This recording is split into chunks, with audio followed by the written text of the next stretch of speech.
나그네로 사는 사람은 하나님의 날이 임하기만을 사모한다. 따라합시다. 나그네로 사는 사람은 하나님의 날이 임하기만을 사모한다. 자막이 나와 있으니까 시작.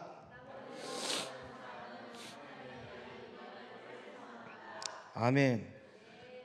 나그네가 누구냐? 나그네가 누구냐? 그걸 알아야 이 제목 속에 누가 이 제목대로 살아야 되는지를 알 수가 있어요. 이 나그네는 구약 성경에서부터 가르쳐주고 있어요. 나그네가 누구라고. 어디서부터 가르쳐주고 있다고요? 어디서부터? 구약 성경에서부터 나그네가 누구인지를 명백하게 가르쳐주고 있어요. 자, 성경을 가볼게요. 출애굽기 23장 9절. 너희가 애굽 땅에서 나그네 되었은즉 애굽 땅에서 백성들이 사는 날 동안에 그들은 뭐였다? 나그네였다. 자, 애굽은 영적으로 어디를 의미한다고 했죠? 세상을 의미하죠. 세상 속에 살던 백성들은 하나님이 그들을 나그네로 봤다는 거예요. 오늘 우리도 세상 속에 살아가요, 안 살아가요? 그러면 우리가 뭐라는 거예요? 우리가 누구라는 거예요? 나그네라는 거예요. 우리는 나그네예요. 그러니까 나그네가 누구인지를 빨리 알아야 돼. 아, 나그네가 나구나. 나그네는 하나님의 날이 임하기를 바라고 사는 자라고 했는데, 그러면 나그네는 난데 내가 이 땅에 사는 날 동안에 뭐하고 살아라는 거예요? 하나님의 날이 임하기를 사모하면서 사는 사람. 그런 사람이 나그네로서의 삶을 합당하게 사는 거예요. 그래서 나그네는요, 오로지 이 한 가지를 놓고 살아야 돼요. 하나님의 날이 언제 올 것인가? 하나님의 날이 언제 임할 것인가? 그걸 기다리고 사는 사람이 나그네예요. 나그네. 자, 출애굽기 23장 12절 말씀 가볼까요? 너는 6일 동안에 네 일을 하고 제7일에는 쉬라. 네 소와 나귀가 쉴 것이며 네 계집종의 자식과 나그네가 숨을 돌리리라. 자, 나그네는 7일째 되는 날 전부 다 뭐해라? 쉬라 했어요. 쉬라. 여기서 말하는 쉬라는 것은 자빠져 자라? 그런 말이 아니에요. 어디 누워 있어라? 그런 말이 아니에요. 여기서 말하는 쉬라는 것은 하나님의 시간으로 와라는 거죠. 하나님의 시간으로 와라. 너의 시간을 다 스톱을 하고 올 스톱을 하고 하나님의 시간으로 오는 것 자체를 하나님의 날에 쉬는 것이다라고 표현한 거예요. 누가? 대상자가 누구예요? 나그네요. 나그네. 그래서 이 나그네는 7일째 되는 날 세상에서 일하면 안 되고 어디로 와 있어야 돼요? 주님의 날에 와 있어야 돼. 그 사람이 누구라고요? 나그네예요. 나그네. 이 성경 말씀대로 나그네는 7일째 되는 날 하나님의 날에 와 있어야 돼요. 거기에서 쉬라고 했잖아요. 그러니까 여러분, 그래서 우리가 그런 말 하는 거예요. 아파도 교회 와서 아파. 잠을 자더라도 교회 와서 자. 이런 말들을 하지만 사실은 그 말은 되도록이면 하나님의 성전에 와 있는 것이 먼저다, 중요하다, 우선순위다, 그것을 말하기 위함인 것이지 진짜 자러 오면 안 돼요. 어? 진짜 자러 오면 안 돼. 놀아도 교회 와서 놀아라? 그러니까 교회 와서 진짜 노는 거야. 교회는 노는 곳이 아니요. 그 말의 의미를 잘 알아야 돼. 세상에서 놀지 말고 차라리 교회 와서 놀라는 말은 우선순위가 세상이 아니고 교회에다가 우선순위를 두라는 말이에요. 그래서 잠을 자더라도 교회 와서 자라. 근데 그 말은 진짜 교회 와서 자라는 말이 아니에요. 우선순위를 집에서 안식하지 말고 하나님의 성전에서 안식을 누려라. 그 말의 의미를 잘 새겨들어야 돼요. 그러니까 옛날에 부흥사들이 잠을 자더라도 집에서 하지 말고 교회 와 차라리 예배 시간에 와서 자, 이렇게 얘기하는데 그건 정말 잘못된 가르침이에요. 의미를 바로 알려주고 난 다음에 그 속뜻을 깊이를 뭔지를 정확하게 알려주고 난 다음에 설명을 해야 되는데, 그러니까 이게 습관이 잘못 드는 거야. 아, 자더라도 교회 가서 자야 되는가 보다, 놀아도 교회 와서 놀아야 되는가 보다, 이렇게 생각하는 거예요. 잘못된 거죠. 그러니까 나그네는 6일 동안에는 세상에서 열심히 일을 해야 되지만 7일째 되는 날은 나그네는 있어야 될 장소가 어디예요? 하나님의 날, 예배의 자리, 안식의 자리로 와 있어야 된다고 출애굽기 23장 12절에 나그네의 삶을 하나님이 꼭 집어서 우리에게 말씀과 명령을 하셨어요. 신명기 10장으로 가봐요. 신명기 10장. 너희는 나그네를 사랑하라. 전에 너희도 애굽 땅에서 뭐가 되었었다고요? 나그네 되었다. 그러니까 우리의 신분이 나그네였다는 거죠. 나그네. 그러니까 우리도 나그네였기 때문에 우리가 교회 안에 들어와서도 옛날에 나그네였기 때문에 교회 안에 나그네 된 자들을 똑같이 피차 사랑해라, 동등하게 여겨라. 그래서 교회 안에는요, 전부 다 누구의 신분이냐? 나그네의 신분이에요. 본인이 교회 안에서 세상에서 국회의원으로 여기 와서 앉아있든, 경찰청장으로 앉아있든, 변호사로 앉아있든, 의사로 앉아있든, 어떤 지위 여하를 막론하고 모든 세상의 지위는 교회 안에 들어오는 이상 그 세상의 지위를 가지고 교회 안에 있는 것이 아니라, 세상에 어떤 지위를 가지고 교회 안에 왔다 하더라도 그 사람은 지위가 뭐다? 하나님 앞에 나그네라는 거예요. 나그네. 그래서 교회 안에는 있는 자 없는 자, 가진 자 가지지 못한 자, 이게 차별이 있으면 돼요 안 돼요? 안 돼요. 왜? 똑같이 나그네이기 때문에, 너도 나그네이기 때문에 누구를 비판하랴, 누구를 옳지 못하다라고 말하고 판단하랴.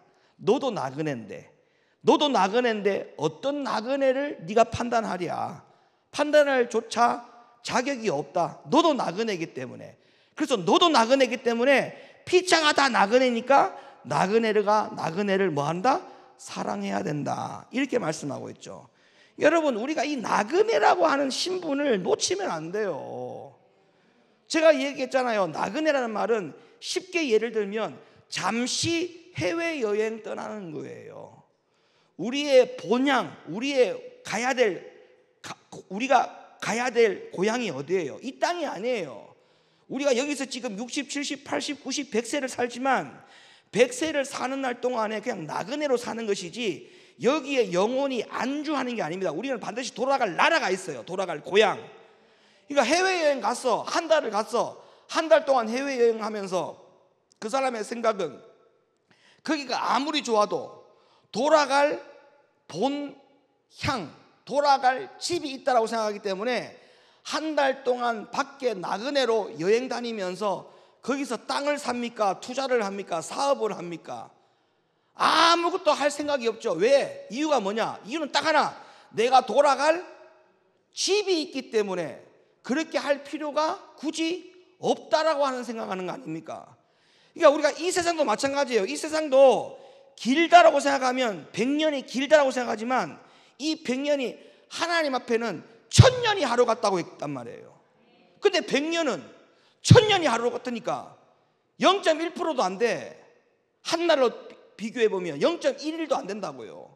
그러면 이 0.1일밖에 안 되는 이 하루를 사는 저와 여러분들이 여기에서 1000날이 하루 같은 이 날을 하나님 보시는 시간대에 우리가 여기서 막 아둥바둥 더 가지려고, 더 축적하려고, 더 누리려고, 더 많은 것을 뺏어서 소유하려고 그렇게 아둥바둥 살아가는 것이, 그게 마치 나그네로 한 달 살면서 땅 사고 투기하고 사업 벌리려고 구상하고 내가 어떻게 하면 여기서 한 달 동안 잘 먹고 잘 살을까, 그렇게 생각하는 것과 다를 바가 없는 어리석은 삶이라는 것뿐이라는 겁니다. 그러니까 나그네는요, 소유한다는 자체가 다 쓸데없는 거예요. 그렇지 않아요? 왜? 돌아갈 시간이 있고 돌아갈 본향이 있는데, 그러면 돌아갈 때 그게 괜히 땅을 사가지고 한 달 만에 집에 돌아가는데 한 달 있다가 그거 다 팔아갖고 정리해서 한국 가야 되는데 그걸 왜 사느냐고. 똑같아요. 우리가 여기서 살지만 가지고 하나님 나라 갑니까? 못 가죠. 돈 다 놓고 가야 돼. 다 놓고 가야 된다니까. 그러니까 우리가 이 나그네라고 하는 신분을 절대로 잊으면 된다, 안 된다? 안 된다, 안 된다. 그러니까 지금 오늘 이 성경 말씀에서 나그네로 우리에게 말씀하시는 이 가르침을 우리가 절대 가볍게 여겨서 될 일이 아닙니다. 너희가 나그네였다. 그러니까 애굽 땅에서도 너희가 나그네 되었지 않느냐. 그러니까 지금 주변에 나그네로 있는 자들을 네가 사랑하지 못할 이유가 뭐 있냐. 너도 나그네인데. 이해가 되시면 아멘. 동의가 되시면 아멘. 역대상 29장 15절 말씀. 주 앞에서는 우리가 우리 열조와 다름이 없이, 보세요, 다름이 없다잖아요. 어떤 열조와 다름이 없이 나그네와 우거한 자라. 세상에 있는 날이 그림자 같아서 뭐와 같다? 머무름과 같다. 머무름, 잠시 머무르는 거예요. 잠시 머무르는 거야. 여러분, 이 땅에서 여러분들이 지금 뭐 하고 있는 거예요? 거주하고 있는 게 아니에요. 여기서 잠시 뭐 하는 거예요? 머물러 계신 거예요. 지금 머물러 계시는 거야. 머무른다는 말은 언제든지 떠날 준비가 되어 있어야 한다는 거예요. 머문다는 거야. 우리가 여행 갈 때 거기서 뭐 한다고 합니까? 산다고 말합니까? 머문다라고 말합니까? 머문다라고 말하죠. 거기서 산다라고 말하지 않습니다. 여행자가 거기서 산다라고 말합니까? 그러면 이민 왔냐고 물어봐요. 대반. 맞죠? 영주권 취득했냐라고 물어봐요. 산다라고 말 안 해. 잠시 여기 머물다가 갈 겁니다. 여기서 잠시 머문다라는 표현을 하지 산다는 표현을 하지 않아요. 그러니까 여러분이 이 대한민국 땅에서 하나님 여러분을 살게 하셨는데 여기서 여러분이 사는 게 아니라 성경적인 의미는 뭐 하는 거예요? 정확하게 표현은 머물고 계시는 거예요. 아멘 소리가 또 어디 가버렸네. 아멘 출장 가셨어. 예? 머무는 거예요. 왜? 우리가 뭐기 때문에, 신분이 뭐기 때문에? 나그네기 때문에. 나그네라는 거예요. 그래서 이렇게 구약 성경 출애굽기 23장부터 하나님은 우리들에게 너희는 나그네다. 나그네란 사실은 잊지 말아야 될 것이 너희가 이러한 일들 때문에 너희는 나그네다. 이렇게 지금 가르쳐 주고 있죠. 구약 성경에서부터. 그 다음에 신약 성경에 와서 나그네를 가르쳐 주는데, 여러분 신약 성경에서 나그네는요, 나그네의 표현이 구약하고 달라요. 구약의 나그네는 과거의 나그네를 우리에게 상기시켜주는 수준 정도의 나그네의 표현이 있었어요. 근데 신약에 와가지고 이 나그네라는 표현을 쓸 때 거의 다 어디다가 썼냐면 베드로 전후서에서 나그네라는 단어가 많이 나옵니다. 그러면 베드로 전후서에서 베드로가 우리에게 나그네라고 하는 이것을 복음을 우리에게 가르쳐 줄 때 여기서 표현하고 있는 이 나그네의 신분은 곧 주의 날이 곧 임하기 직전의 나그네의 위치를 우리에게 알려주고 있어요. 그러니까 이거는 주님 맞을 준비할 수 있는 그 시간이 코앞에 와 있는 사람들의 나그네의 신분을 우리에게 상기시켜주고 있다니까. 그러니까 이 신약 성경에서 나오는, 특별히 베드로 전후서에서 나오는 이 나그네는요, 시간적으로 따지고 보면 굉장히 시급한 겁니다. 그러니까 이 신약 성경에 나오는 나그네라고 하는 단어를 찾을 때마다 이러고 있을 때가 아니다. 내가 지금 이러고 있을 때가 아니다. 나그네인 내가 지금 이러고 있을 때가 아니다. 이렇게 접근을 해야 되는 것이 신약 성경에서 나그네의 단어의 의미를 가장 근접해서 의미를 제대로 깨닫고 있는 자의 해석이 될 수 있어요. 구약의 나그네는 먼 느낌이 납니다. 좀 먼 느낌이 나요. 아, 옛날에 우리가 나그네 출신이었다. 그 정도로 우리에게 가르쳐주고 있거든요. 근데 신약 성경의 베드로 전후서에 와가지고 이 나그네라는 표현들을 보면 곧 주의 날이 임해서 곧 심판 앞에 있는 나그네, 이런 나그네들을 소개하고 있단 말이에요. 그러면 신약 성경의 나그네의 의미는 급한 겁니다. 급한 거라고요. 자, 볼까요? 오늘 본문의 말씀 베드로 1장 17절에 나그네라는 말이 나오죠. 자, 보세요. 외모로 보시지 않고 각 사람의 행위대로 판단하시는 자를 너희가 아버지라 부른즉 너희의 나그네로 있을 때를 어떻게 지내라? 두려움으로 지내라. 두려움으로 지내라. 여러분, 구약 성경에 우리에게 나그네라고 하는 위치를 알려주면서 두려움으로 지내라는 표현이 있었어요? 없었잖아요. 우리가 나그네라고 하는 신분을 상기시켜주는 수준의 나그네는 가르침이 있었지만 구약 성경에, 신약 성경의 나그네의 위치를 가르쳐주는 거 보세요. 이건 심각합니다. 너희가 아버지라 부르는 하나님은 심판의 하나님이니 너희가 나그네로 있을 때에 두려움으로 지내라. 신약 성경의 나그네는요, 심판 앞에 놓여 있는 나그네입니다. 그러니까 이러고 있을 때가 아니다라고 하는 생각을 하는 것이 이 신약 성경의 나그네의 의미를 정확하게 해석하고 접근하는 사람이 될 수 있는 거예요. 구약의 나그네처럼 멀리 느껴지면 안 돼. 신약 성경의 이 나그네라고 하는 단어를 우리가 눈으로 보면서 그냥 아무런 감각이 없다? 그거는 구약 성경의 나그네에서 머물러 있는 거예요. 우리 출신 성분이 나그네다라고 하는 그 정도까지만 아는 거야. 심판 앞에 놓여 있는 나그네, 지금 발등에 불 떨어져 있는 나그네, 나그네로 있을 동안에 두려움으로 지내라고 하는 이 말을 절대 가볍게 여겨서 될 일이 아닙니다. 신약 성경에 있는 말씀 그대로를 우리가 지금 눈으로 보았고 성경을 읽었고 확인했잖아요. 그럼 이 나그네는 도대체 누구냔 말이에요. 이 나그네가 나와 관계없는 겁니까? 이기 나오는 나그네가 누구예요? 나예요, 나. 그럼 내가 지금 나그네인데, 내가 나그네로 있을 때에 하나님이 우리에게 뭘 요구하십니까? 두려움으로 지내라고 말씀하고 있잖아요. 근데 두려움이 없어요. 두려움이 없다니까. 자, 베드로전서 2장으로 가볼까요? 2장 11절. 사랑하는 자들아, 나그네와 행인 같은 너희를 권하노니. 여기서 딱 가르쳐 주잖아요. 나그네가 누구라는 거예요? 우리 애들아, 우리. 너희를 권한다. 나그네와 같은 행인 같은 너희를 권한다. 내가 너희에게 부탁한다. 나그네들아, 잘 들어라. 그 말이죠. 그러면서 뭐라고 말합니까?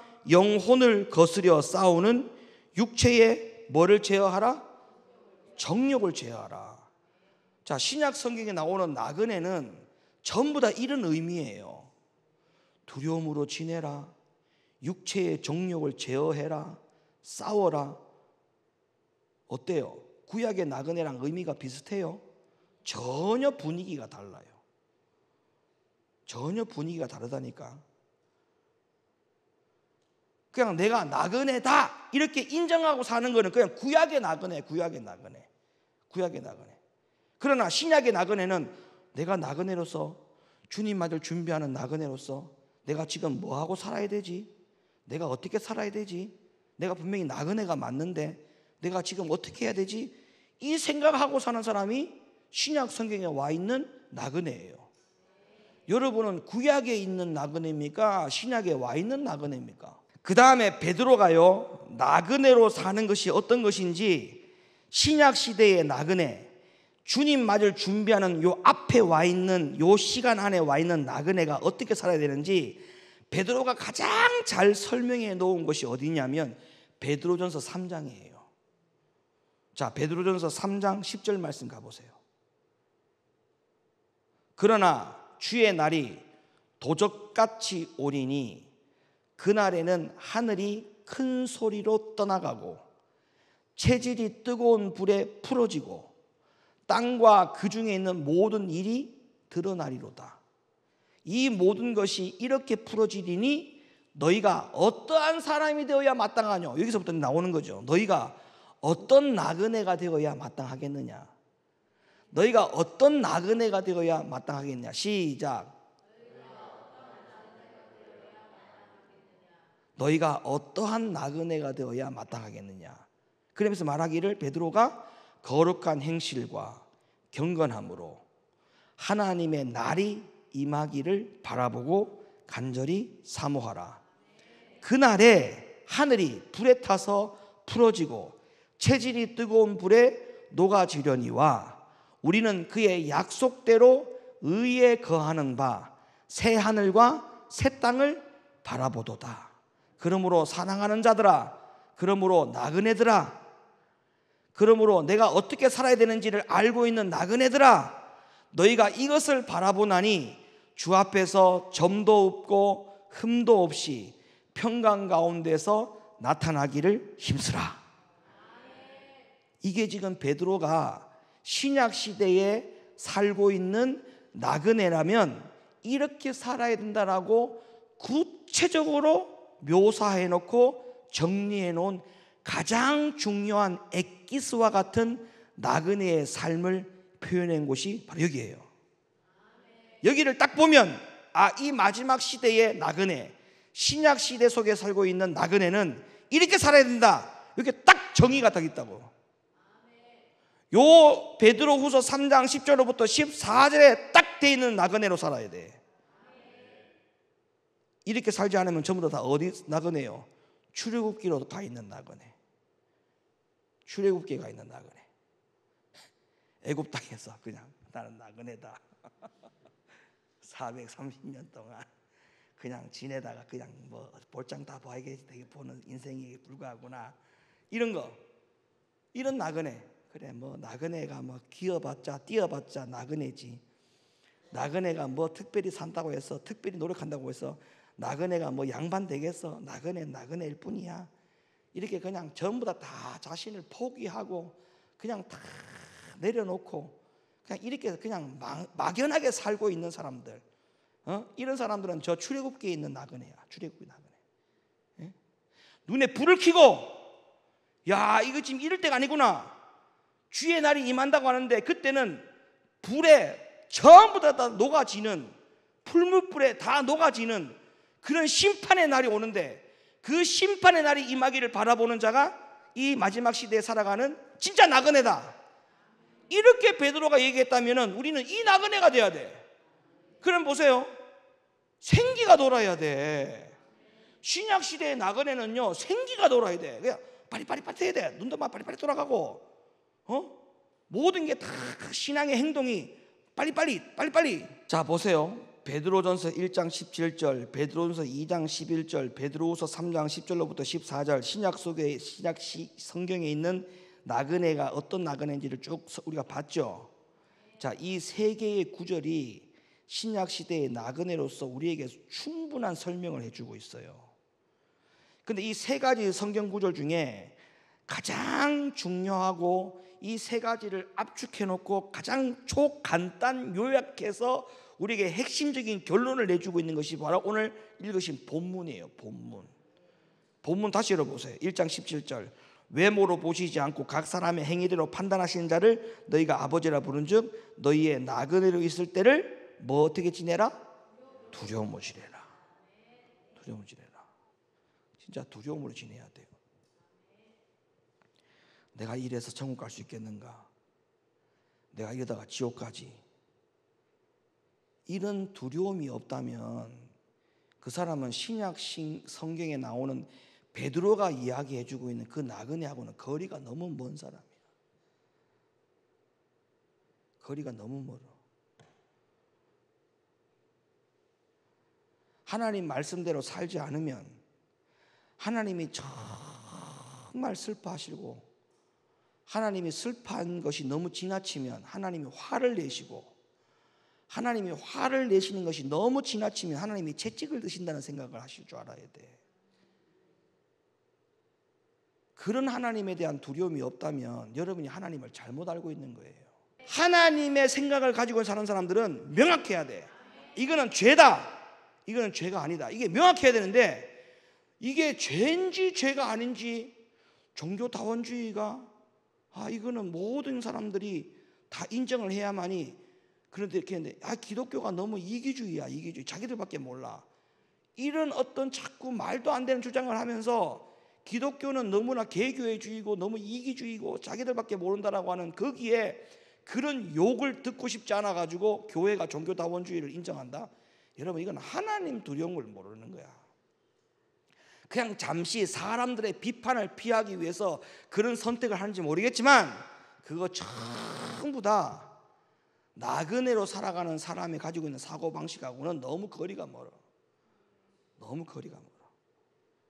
너무 거리가 멀어. 동성애는 죄입니다. 지옥 가요. 바로 지옥행이야. 그런데 사회적 약자, 그 약자들을 교회가 돌보지 않으면 저들은 사회에서 외면을 당하는데, 그럼 저 영혼들은 천하보다 한 생명이 귀하다고 했는데 그럼 저 영혼들은 그럼 버려도 되는 영혼이냐, 이렇게 주장합니다. 마지막 때에 뭐라고 그랬습니까? 롯의 때와 같으리니, 그렇게 말씀했어요, 안 했어요? 그러면 하나님이 사랑이 없어서 이기적이라서 그런 말씀하신 겁니까? 이거 말이 안 되는 주장이잖아요. 그러니까 하나님이 말씀하신 이 마지막 때에 나그네로 살 동안에 두려움으로 지내라, 이 나그네하고는 거리가 너무 멀다니까. 우리는 두려움으로 지내야 돼요. 하나님의 진리 말씀에서 벗어나면 안 된다라고 하는 두려움, 이 두려움을 지내지 않으면 안 되는 겁니다. 안 되는 거예요. 절대 안 되는 거예요. 자, 베드로전서 가볼까요? 베드로전서 로마서 4장으로 가봅시다. 로마서 4장. 성경에 아브라함에 대한 기록이 두 기록이 나옵니다. 로마서 4장에 나오고 야고보서 2장에 나오는데, 자, 이 아브라함에 대한 두 기록, 로마서 4장과 야고보서 2장을 한번 비교해 보면 여러분이 또 알 수 있는 깨달음이 있어요. 자, 로마서 4장부터 먼저 봅시다. 여기에 대한 아브라함의 이야기가 어떻게 나오는가 보세요. 그런즉 육신으로 우리 조상된 아브라함이 무엇을 얻었다 하리요? 만일 아브라함이 행위로서 의롭다 하심을 얻었으면 자랑할 것이 있으려니와 하나님 앞에서는 없느니라. 성경이 무엇을 말하느뇨? 아브라함이 하나님을 믿음에 이것이 저에게 의로 여기신 바 되었느니라. 일하는 자에게는 그 삭을 은혜로 여기지 아니하고 빛으로 여기거니와 일을 아니할지라도 경건치 아니하는 자를 의롭다 하시는 이를 믿는 자에게는 그의 믿음을 의로 여기시나니, 일한 것이 없이 하나님께 의로 여기심을 받는 사람의 행복에 대하여 다윗의 말한 바 그 불법을 사하심을 받고 그 죄를 가리우심을 받는 자는 복이 있고 주께서 그 죄를 인정치 아니하실 사람은 복이 있도다 함과 같으니라. 할렐루야. 자, 여기서 바울은 아브라함의 예를 들어서 율법의 행위가 아니라 오직 믿음으로 의롭다함을 받는다라고 말했어요. 맞죠? 여러분, 이것도 진리입니다.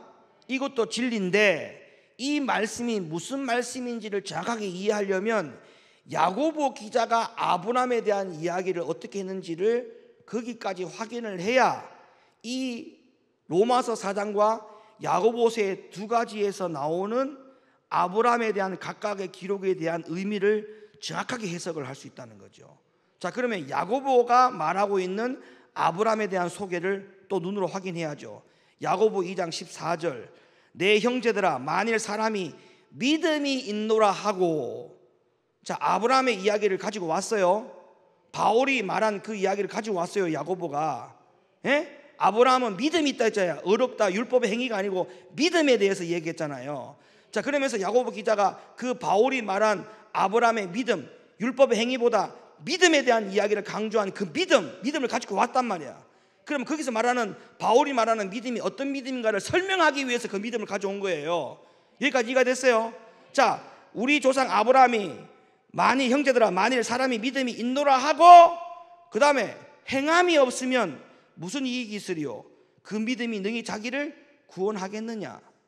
그러면 아브라함에게도 율법의 행위가 아니라 믿음을 가지고 그가 의롭다 되었는데, 여기서 말하는 아브라함의 믿음은 어떤 믿음이냐? 그냥 마음으로 믿는 믿음이 아니고 행함에 있는 믿음으로 바울이 소개했다, 이렇게 말하는 거예요. 이해가 되세요? 그 다음에 야고보 2장 21절로 가봐요. 21절, 우리 조상 아브라함이 이제 나오잖아요. 자, 아브라함이 그럼 어떤 행함의 믿음이 있었느냐 소개 나오잖아요 이제. 자, 아브라함 보세요. 우리 조상 아브라함이 그 아들 이삭을 제단에 드릴 때에 행함으로 의롭다 하심을 받은 것이 아니냐, 맞죠? 아브라함의 믿음은, 로마서에서 말하는 믿음은 마음으로 믿는 믿음이 아니었다라고 지금 야고보가 분명히 얘기해 주고 있어요. 그러니까 로마서 4장을 가지고 아브라함의 믿음이 율법의 행위가 아니다, 그가 아브라함의 믿음은 율법의 행위가 아닌 믿음을 갖다가 강조했기 때문에 아브라함은 그 믿음은 행위의 믿음이 아니다라고 얘기하는데, 그 천만의 말씀이 야고보까지 와야 이 믿음이 어떤 믿음인지를 정확하게 해석할 수 있다는 거예요. 내가 지금 그걸 이야기하는 거예요. 자, 그러면서 아브라함의 믿음이 아들 이삭을 제단을 드릴 때에 행함으로 얻다 하심을 받은 것이 아니냐. 22절, 네가 보거니와 믿음이 그의 행함과 함께 일하고 행함으로 믿음이 온전케 되었다. 그러니까 아브라함의 믿음은 마음으로의 믿음 가지고 온전케 된 게 아니고 행함의 믿음으로 온전케 되었다라고 야고보가 확신을 해주는 거야. 확신. 아브라함의 믿음은 행함의 믿음으로 하나님 앞에 인정받은 믿음이고 어렵다함을 받은 믿음이다. 이렇게 지금 얘기해주고 있는 거예요. 여기까지 이해됐어요? 그 다음에 보세요. 23절 더 중요해. 이에 경에 이른바, 경이 뭐예요? 경. 성경이죠. 성경. 이에 경에 이른바, 이 성경은 구약 신약을 다 포함하고 있는 거예요. 알겠어요? 그러면 뒤에 아브라함이 하나님을 믿으니 이것을 의로 여기셨다 말씀이 응하였고, 이건 전부 다 성경에 있는 이야기를 다 통틀어서 아브라함에 대해서 평가를 이렇게 하고 있다. 지금 그렇게 보면 되는 거예요. 이 구절은 이해가 돼요? 그 다음에 그는 하나님의 벗이라 칭함을 받았나니 이로 보건대 사람이 행함으로 의롭다 하심을 받고 믿음으로만 아니니라. 모든 구약 신약 성경의 전체를 다 봐도 아브라함의 믿음은 행함의 믿음으로 의롭게 된 것이다라고 딱 야고보 기자가 모든 성경을 통틀어서 그렇다라고 이야기해주고 있잖아요. 그러면 구약 성경의 아브라함, 신약 성경의 아브라함, 모든 아브라함에 대한 이야기는 의롭다함을 받은 것은 믿음의 행함이 따랐기 때문에 아브라함의 믿음은 그런 믿음이라고 우리가 평가해야 된다. 야고보가 지금 이렇게 얘기해주고 있단 말이에요. 그 다음에 26절 가보세요. 영혼 없는 몸이 죽은 것 같이 행함이 없는 믿음은 그 자체가 뭐다? 죽은 것이다. 그러니까 아브라함의 예를 들어서 바울과 야고보가 전부 다 아브라함에 대한 믿음에 대한 이야기를 했는데 둘 다 아브라함의 믿음이 다른 거예요? 똑같은 거예요? 같은 거예요.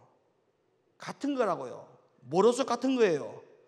행함이 있는 믿음으로 같은 거예요. 이해가 됐어요? 그 다음에 봐봐요. 그래서 모순이 아니에요. 하나님의 심판은 참으로 행위 심판이에요. 행위 심판. 행한 대로 심판을 받는 거예요. 자, 마태복음 5장 20절 예수님이 뭐라고 말씀하셨는가 보세요. 내가 너희에게 이르노니 너희의 의가 서기관과 바리새인보다 더 낫지 못하면 결단코 천국에 들어가지 못한다. 왜? 이유가 뭐예요? 행위 심판 때문에. 맞아요, 안 맞아요? 행위 심판 때문에.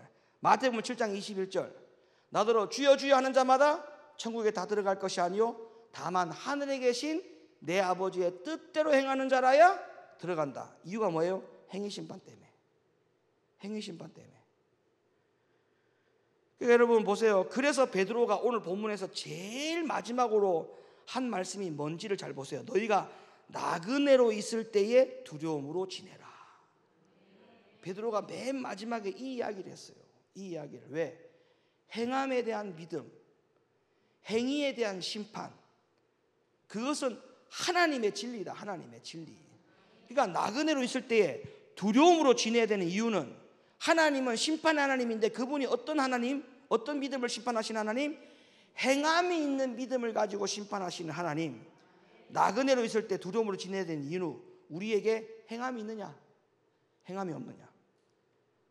그러니까 신약 시대의 나그네는 두려움으로 지내야 되는 거예요. 여기까지는 여러분 동의하시죠? 근데 왜 두려움으로 지내야 되느냐? 하나님이 심판의 하나님이신데 그분은 어떤 하나님?